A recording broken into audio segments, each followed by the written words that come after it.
बिस्मिल्लाहिर्रहमानिर्रहीम।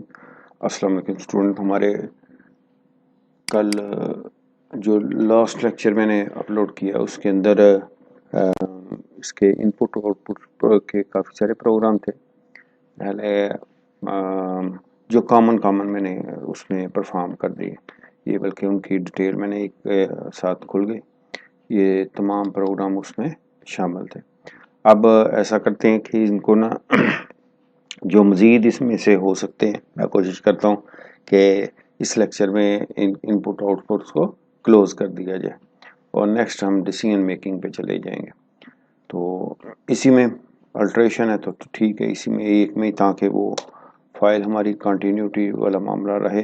तो मैं इसको यहाँ से ये वाली चीज़ें यहाँ ठहरे जी, हम ऐसा करते हैं कि फाइल न्यू कर लेते हैं, फाइल न्यू, ठीक हो गया। और कुछ आसान भी हैं और कुछ ऐसे लेवल के हैं कि ये प्रोग्राम लाजमन कवर करने चाहिए किसके अंदर, इसमें इनपुट्स के आउटपुट के चैप्टर के अंदर। तो स्टार्ट करते हैं। इंक्लूड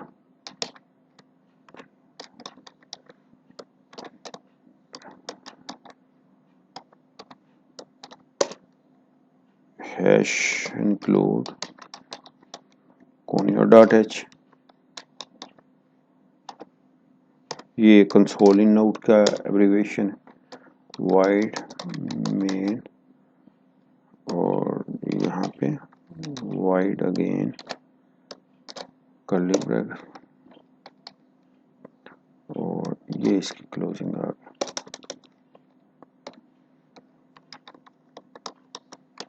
क्लियर स्क्रीन, ये वो चीज़ें हैं कि जिनके बगैर हम प्रोग्राम बिल्ड नहीं कर रहे, क्योंकि ज़रूरी कह लें या हम कह सकते हैं कि इनके साथ ही ज़रा प्रोग्रामिंग का एरिया कंफर्ट हो जाता।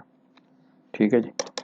अब साथ साथ जैसे पहले तरतीब चल रही थी वैसे ही उसके प्रोग्राम अब हमारे पास, मैं दोबारा से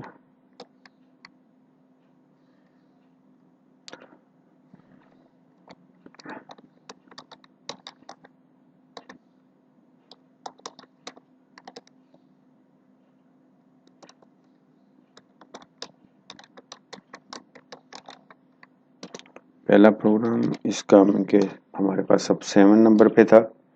तो 7 नंबर पे प्रोग्राम देखते हैं क्या है। Write a programme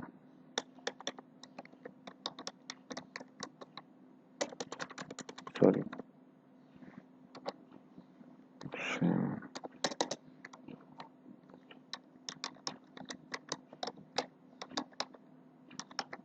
write a program that gets a three digit from the user and display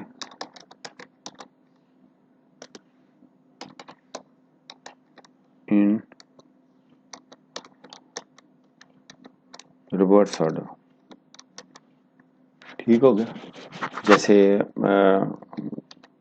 मैं कह दूं जी 1 2 3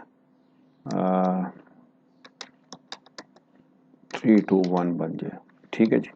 रिवर्स ऑर्डर का प्रोग्राम है कि जिसके अंदर आप ऐसा करें कि कोई भी 3 डिजिट की इनपुट दें तो वो 3 डिजिट की इनपुट जो है वो कन्वर्ट होके तो किस में कन्वर्ट हो जाएगी।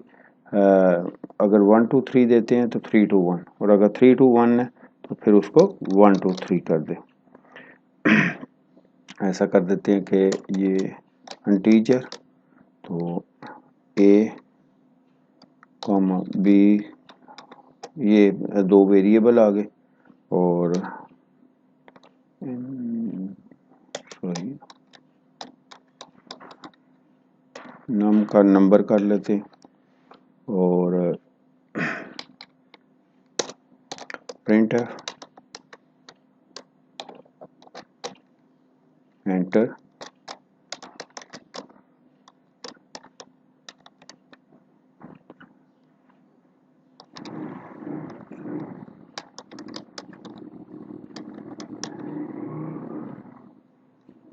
नंबर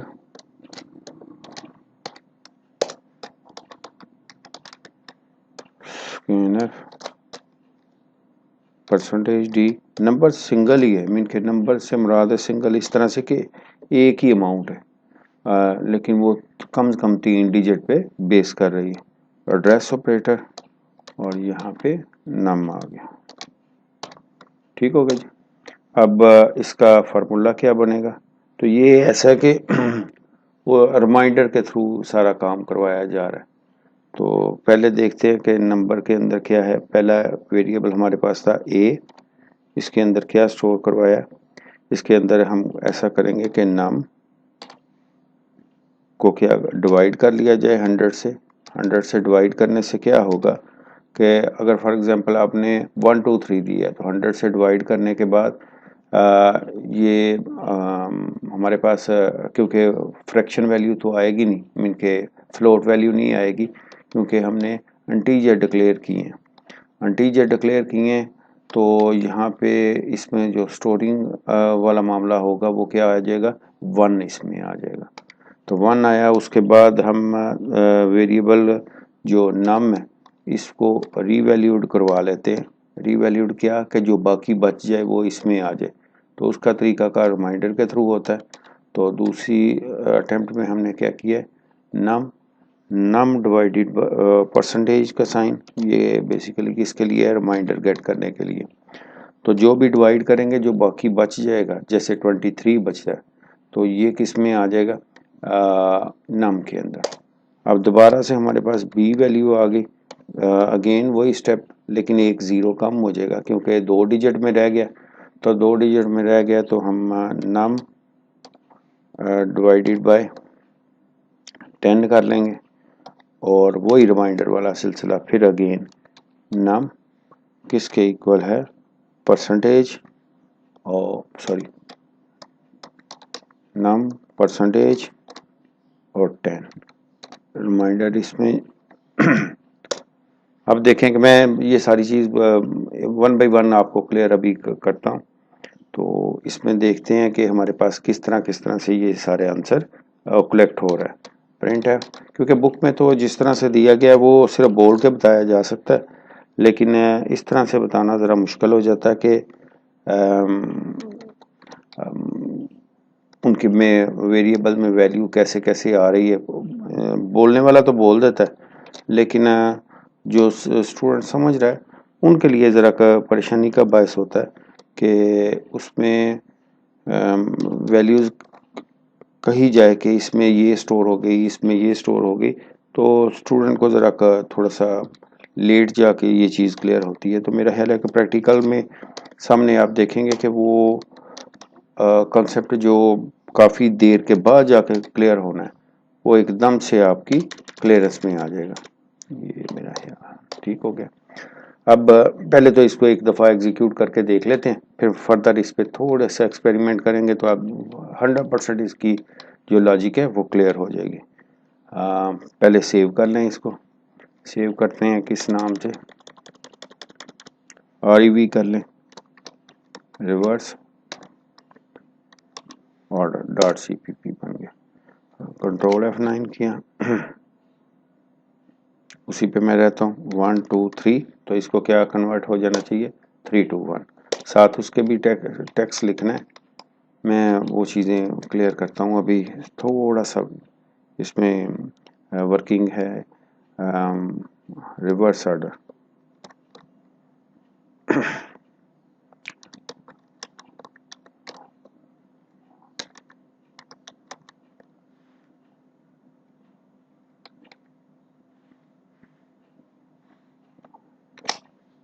रन किया 1 2 3, तो रिवर्स ऑर्डर 3 2 1, दोबारा से रिवर्स, तो अब मैं 3 2 1, तो 1 2 3 ठीक हो गया।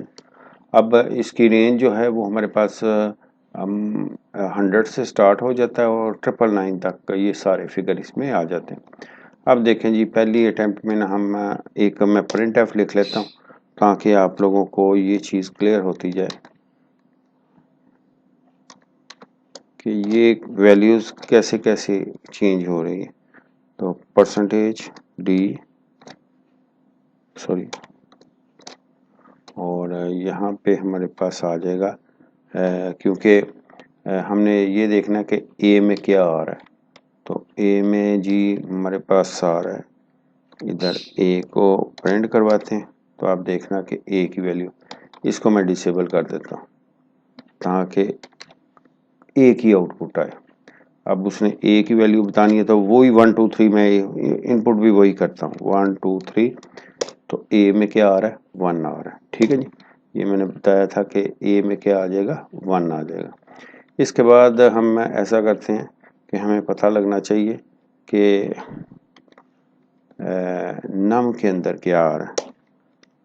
ठीक है, तो यहाँ पे आप देखें नम के अंदर क्या आ रहा है। तो परसेंट यहाँ पे लिख भी लेते हैं नम वैल्यू ताकि कंफ्यूजन ना रहे कि किस चीज़ की वैल्यू क्या आ रही है।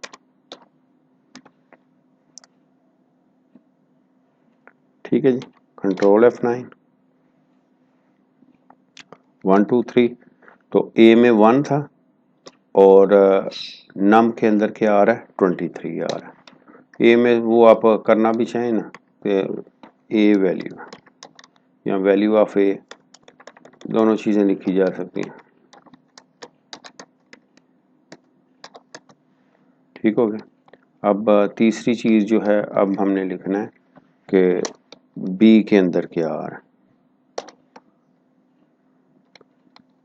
तो यहाँ पे चलते हैं बी के अंदर।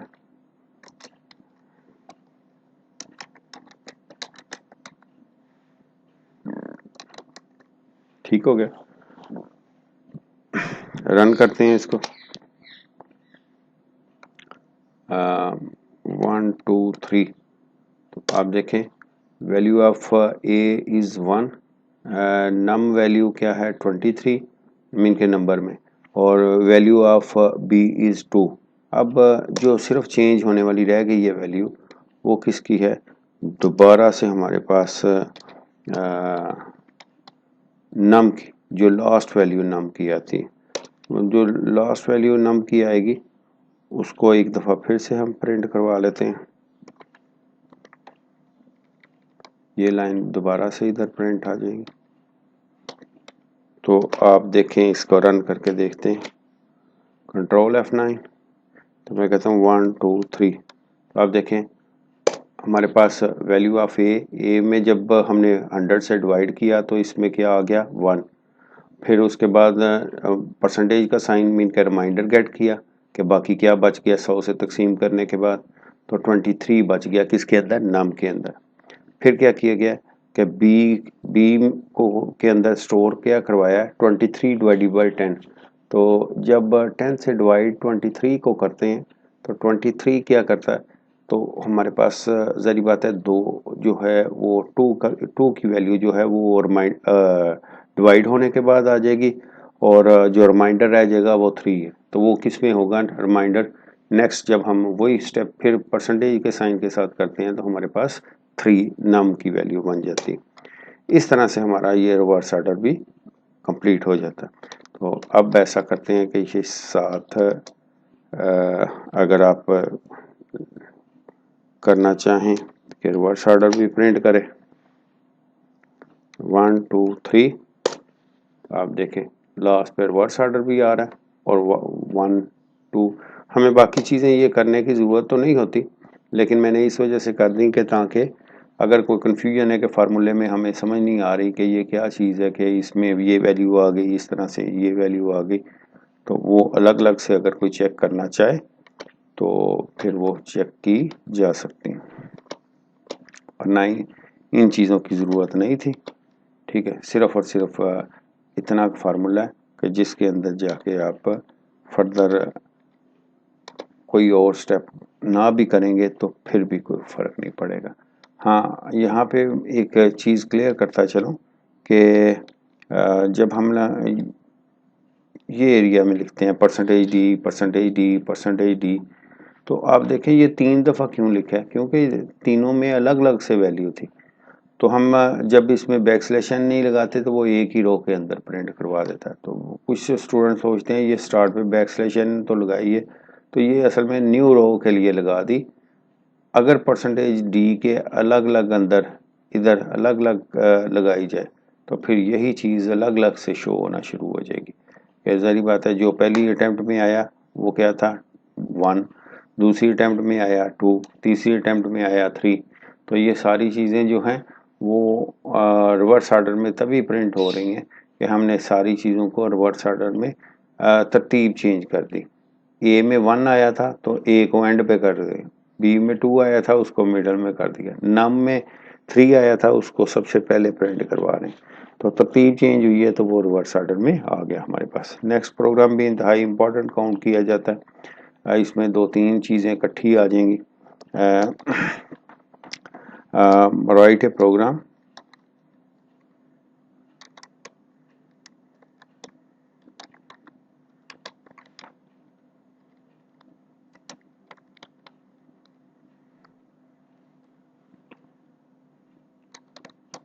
that input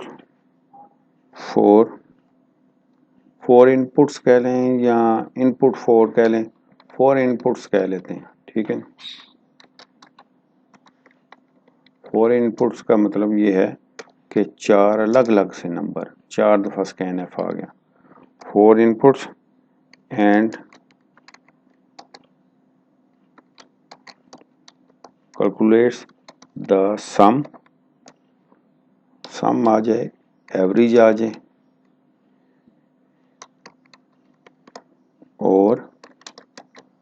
और इसमें आ जाए प्रोडक्ट। ठीक हो गया। अब मैं कहता हूँ कि ये सारी चीज़ें नज़री बात है डिस्प्ले में भी आ जाए। हम लोग इस चीज़ को ख़त्म करते हैं।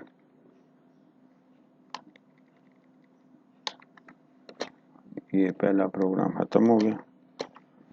4 इनपुट्स कहीं एंड टीचर, तो हम इधर ऐसा कर लेते हैं, कोई से भी ABCD कुछ भी ऐसा रखा जा सकता है। तो ABC कर दें, A, B, C, D। इसको मैं अभी सेमीकोलन लगा देता हूँ ताकि जैसे जैसे स्टेप इंक्रीज होंगे वैसे वैसे साथ साथ वेरिएबल भी डिक्लेयर करता जाऊँगा। तो सबसे पहले उसने इनपुट का कहा है, तो printf %d sorry printf enter number. ठीक हो गया। इसके बाद scanf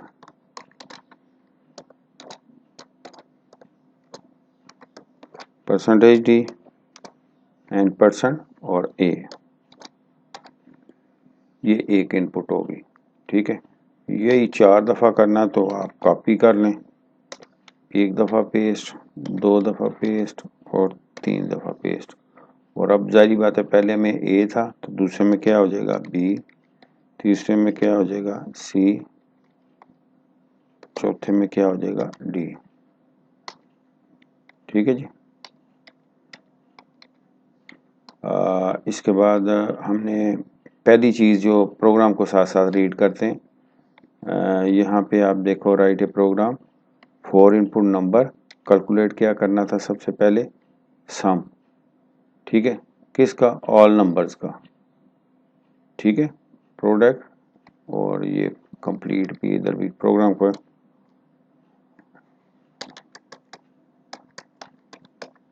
ठीक है जी,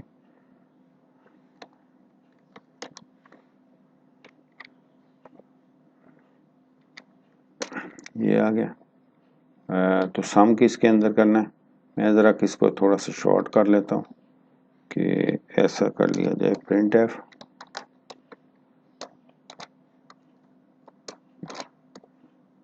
%d, इससे पहले सम लिख लें, टोटल भी लिख सकते हैं, आपकी मर्ज़ी है। परसेंटेज डी, और क्योंकि सिंगल फिगर बन जाए ना, a plus b plus c plus d, d close हो गया। एक्सप्रेशन आप इधर भी दे सकते हैं, ऐसा भी कर सकता हूँ कि सम का एक वेरिएबल रख लूँ, उसमें आके टोटल करूँ, लेकिन इस तरह से हो जाता तो कोई मसला नहीं। कंट्रोल F9 करते हैं। पहला नंबर क्या देते हैं, 2, दूसरा नंबर 2, तीसरा नंबर 2, चौथा नंबर 2। ये क्यों मैंने दो सारे नंबर दिए, ताकि हमें रिजल्ट पहले से वेरीफाइड मिलेगा। तो 8 इसका रिजल्ट आ गया। फिर से रन कर लेते हैं, अब वो गिले भी दूर हो जाए। पहले में 1, दूसरे में 2, तीसरे में 3, 4, तो ये टोटल क्या बनना चाहिए, 10, ठीक है ना, 10 आ गया रिजल्ट। अब दूसरी चीज़ क्या करनी थी, एवरेज कैलकुलेट करनी है। एवरेज कैलकुलेट करनी है तो मैं इसी की कॉपी पेस्ट करता हूँ और यहाँ पे शिफ्ट इंसर्ट, ये करने के बाद अब जारी बात है मेरे पास जो एक्सप्रेशन होगा वो चेंज हो जाएगा। एक तो ये है कि यहाँ पे एवरेज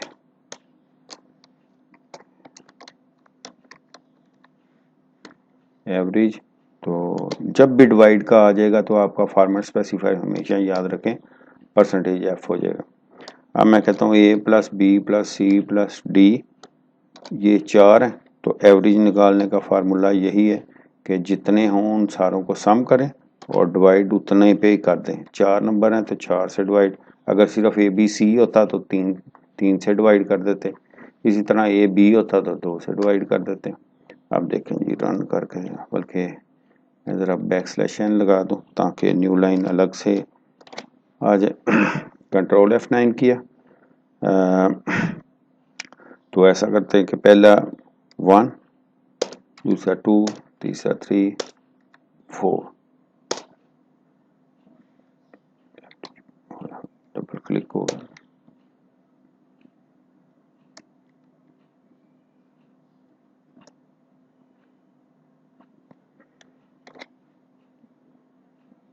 वन 2 3 4, ऑल्ट F5 करके आउटपुट अगर आप देखना चाहें, ये कहता है floating point format not linked abnormal program termination. देख लेते हैं कि जी ये क्यों एबनॉर्मल टर्मिनेशन कर रहा है।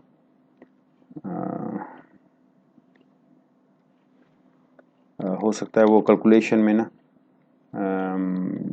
यहाँ पे इसको प्रॉब्लम आ रही है, कर लेते हैं, कोई मसला नहीं। ये ख़त्म किया, मैं ऐसा कर देता हूँ कि एक फ्लोट वेरिएबल डिक्लेयर कर लेता हूँ, असल में उसको मसले मसाइल यही हैं। एवरेज के नाम से एक वेरिएबल रख लिया, यहाँ पे आप लिख दो वही एवरेज, एवरेज किसके इक्वल है, तो वो फार्मूला पेस्ट कर दिया, ठीक हो गया। अब मेरा ख्याल है कि वो जो एबनॉर्मल की बात कर रहे हैं नहीं होगा। 1 2 3 4, अब देखेंगे ठीक हो गया। और बस दफ़ा अटैम्प्ट में ऐसा करता है कि एक्सप्रेशन को वो टाइटल नहीं, मैं नहीं उसकी डेप्थ पे नहीं जाना चाह रहा, आपकी चीज़ें सॉल्व हो गई। अब हमारा रह गया किसका, प्रोडक्ट का। प्रोडक्ट का भी इंतहाई आसान सा है। हम ऐसा करते हैं इंटीजर टाइप के एक वेरिएबल ले लेते हैं प्रोडक्ट के नाम से, कामा PROD, इतना भी काफ़ी है, PRD कर देते हैं, ठीक है। प्रोडक्ट के लिए PRD, और यहाँ पे मैं कहता हूँ T किसके इक्वल है, A multiply B multiply C multiply D। इन जितने भी वेरिएबल हों या जितनी भी अमाउंट्स हों उनका प्रोडक्ट निकालने का तरीकाकार ये है कि उनको आपस में मल्टीप्लाई करवा दिया जाए। प्रिंट एफ और यहाँ पे प्रोडक्ट लिख लें,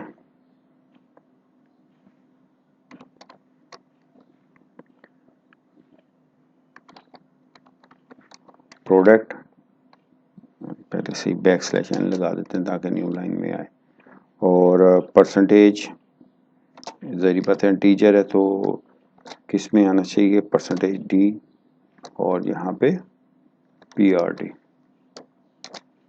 काम खत्म हो गया। कंट्रोल F9 करते हैं तो ऐसा कर दिया जाए कि 2 मल्टीप्लाई 2 और 2, ये सारों में हमारे पास 8 सम आ गया, 2 एवरेज आ गई। तो ज़ाहिर बात है ये मैंने इसलिए किया ताकि आपको रिजल्ट वेरीफाई हो जाए प्रोडक्ट का, कि वो सारे आपस में 2 मल्टीप्लाई 2 मल्टीप्लाई 2 मल्टीप्लाई 2 करेंगे तो प्रोडक्ट 16 आ जाएगा। कोई मसले मसाइल अगर हों तो आप लोग कमेंट्स वगैरह के थ्रू ऐसा है कि चीज़ें पूछ सकते हैं। और अब हमारे पास मज़ीद इसका कोई programme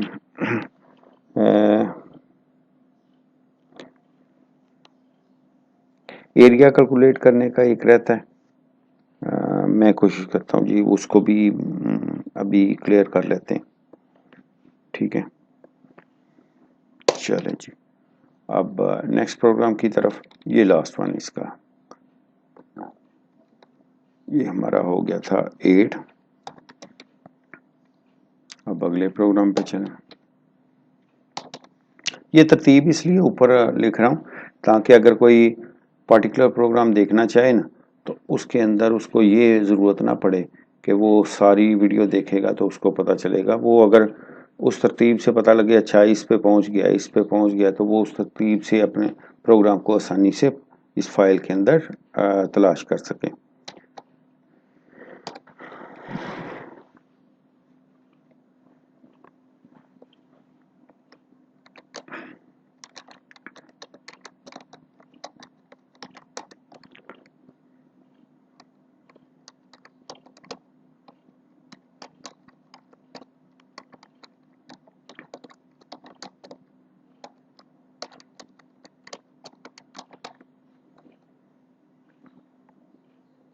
From the user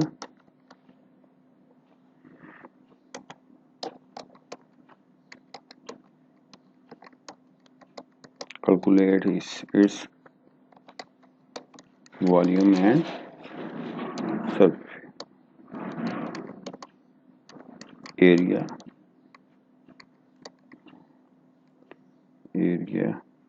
using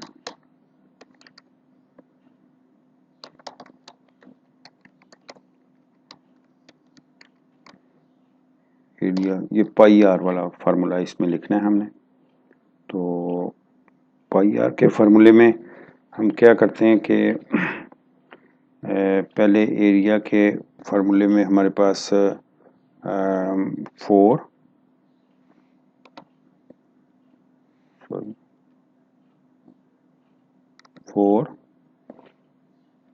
multiply 3.14, ये पाई आर की वैल्यू आ गई 3.14। और उसके बाद रेडियस को 2 दफ़ा ऐसा करेंगे कि मल्टीप्लाई करवा देंगे और मल्टीप्लाई और, तो ये एक फार्मूला हो गया हम इसके लिए एरिया के लिए। दूसरा हम CIR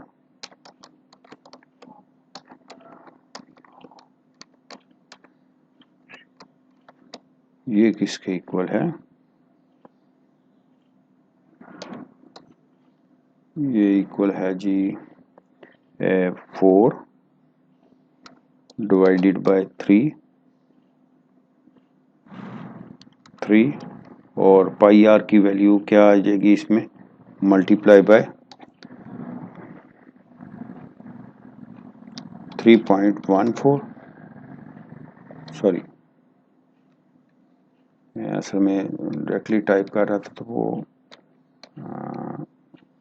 4 डिवाइडेड बाय हमारे पास 4 डिवाइडेड बाय 3। इसको एक तो ये है कि ब्रैकेट में कर देना चाहिए क्योंकि प्रेफरेंस वाला मामला एक आ जाएगा और वो करेगा तो वो इसी तरह से तरतीब में, लेकिन फिर भी एहतियातन कर देना चाहिए। आगे पाई की वैल्यू आ जाएगी 3.14, कुछ 141 लिखते हैं, अगर आप 2 डिजिट तक लिखना चाहें तो 14 भी काफ़ी है। मल्टीप्लाई बाय और यहाँ पे क्योंकि क्यूबिक आ जाता है तो रेडियस 3 दफ़ा आ जाएगा मल्टीप्लाई और ठीक है जी।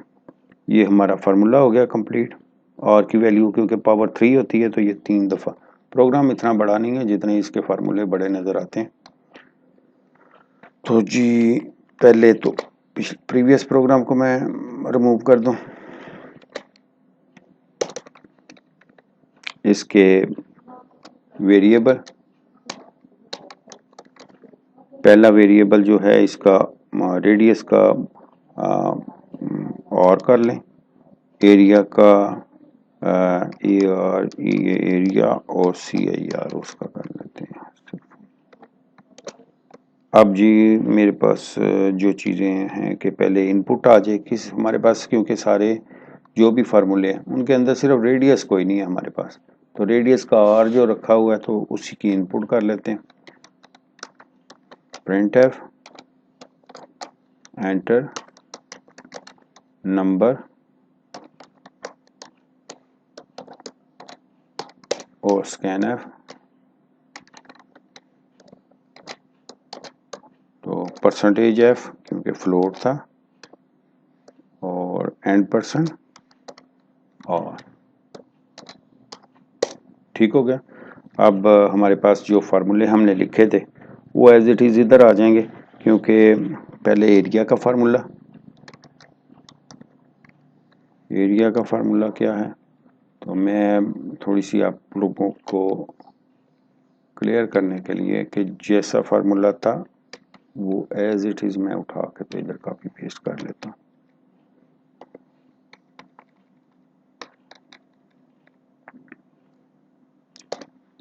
ठीक है जी, ये किसका आ गया, एरिया का फार्मूला हो गया। अब सी आई आर, ये इसका फार्मूला हमने ये इधर लिखा, कॉपी किया और ये पेस्ट कर दिया। एक ही प्रोग्राम के अंदर बेसिकली दो अलग अलग से चीज़ें जो हैं वो फाइंड की जा रही हैं। प्रिंट एफ पहले कर लेते हैं एरिया के लिए,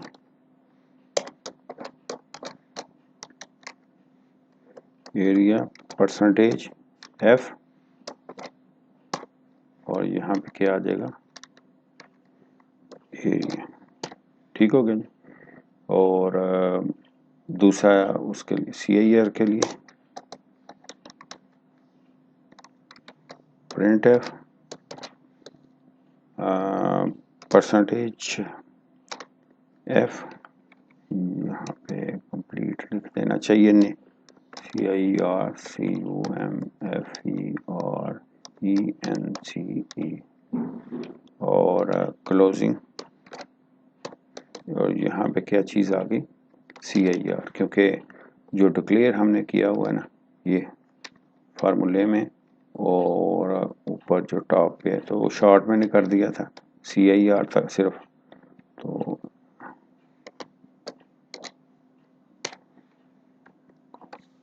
बैकस्लैश एन लाजमन लगा लेना चाहिए जब एक से ज़्यादा इनपुट आ जाए। कंट्रोल F9 किया तो वैल्यू पुट कर लें, रेडियस की 5 रख लें, तो ये दोनों रिजल्ट आ गए। ठीक है जी। अब डिपेंड करता है कि हमारे पास इनकी वैल्यूज़ किस तरह की हम चाह रहे हैं। देखें उसके फार्मूले के अंदर कोई 3.4/3 ठीक है, उसके बाद कोई मसला मसाइल नहीं है, सारी चीज़ें ठीक से चल रही हैं। अगर किसी को कोई प्रॉब्लम हो तो वो क्वेश्चन दोबारा से कर सकता है। बस मेरा ख्याल है कि बाकी इसी तरह के छोटे छोटे बहुत सारे प्रोग्राम तो ये ख़त्म भी कभी भी नहीं होंगे, लेकिन मैंने कोशिश की है कि जो इम्पोर्टेंट है वो सारे कवर कर दिए जाए। ओके स्टूडेंट, नेक्स्ट में हम नेक्स्ट टॉपिक पे चले जाएंगे। जो दूसरा अब आएगा हमारे पास टॉपिक वो डिसीजन मेकिंग का होगा, तो इंशाल्लाह नेक्स्ट लेक्चर में फिर से मुलाकात होती है। ओके जी, अल्लाह हाफ़िज़।